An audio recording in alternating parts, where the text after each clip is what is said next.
خواجہ قطب الدین صاحب پہ بھی الزام لگتے رہے. ایک الزام یہ بھی لگا کہ قریب چلے گئے. ہوا کیا, ایک دن سلطان شمس الدین تمش دربار میں بیٹھا ہے, قاضی عدالت بھی بیٹھے ہیں, مقدمات سنے جا رہے ہیں. باہر سے رونے کی آواز آنے لگی, چیخنے چلانے کی. بی بی بیان کر رہی, کیا ہو گیا کیا ہو گیا. وہ ٹال لگے ہوتے تھے بادشاہوں کے, وہ بجنے لگے, زور ہونے لگا. بادشاہ نے کہا اس فریادی کو جلدی بلاؤ. وہ اندر عورت آئی تو چیخ چیخ کے رو رو کے اس نے اپنے کپڑے پھاڑ پھاڑ کے, برا حال, 2 مہینے کا بچہ.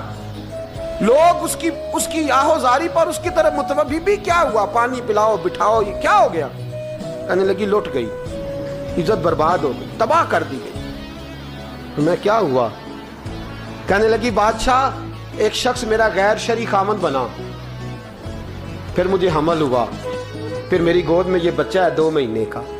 اب گئی ہوں تو وہ کہتا ہے کہ میرا تو تیرے سے تعلق ہی کوئی نہیں. بادشاہ کہنے لگے یہ سلطان شمس الدین تمش کی جگہ ہے, اور میں نے رسول اللہ صلی اللہ علیہ وسلم کے دین کے مطابق حکومت استوار کی ہے. کون ہے جو تیرے ساتھ, ابھی گردن نہ کاٹ دوں گا, بات کر کون ہے.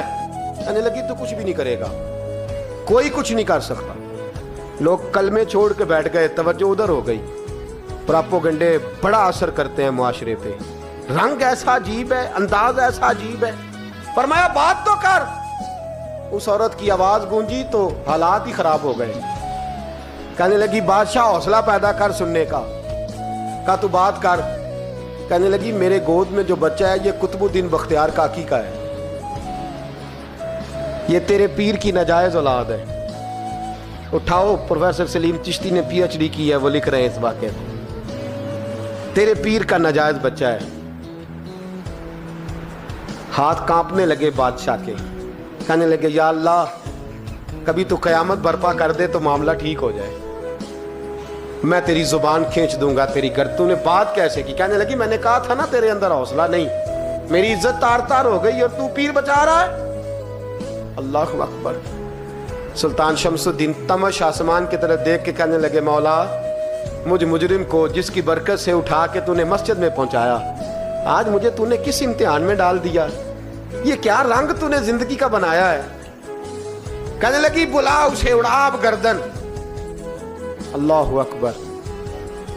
خواجہ قطب الدین بختیار کاکی, ذرا اس جگہ پہ اپنے آپ کو کھڑا کر کے دیکھ میرے دوست. جو شخص دلی کے بازار میں نکلے تو دکانیں بند ہو جائیں, عورتیں گھروں میں گھس جائیں, جس کے نام پر چرچے ہوں دین کے, وہ شخص لاٹھی ٹکاتا ٹکاتا. عرس منانے آسان ہے, ڈھول ڈمکے کر کے گھروں کو جانا آسان ہے, پر ذرا ان کی راہوں کا مسافر تو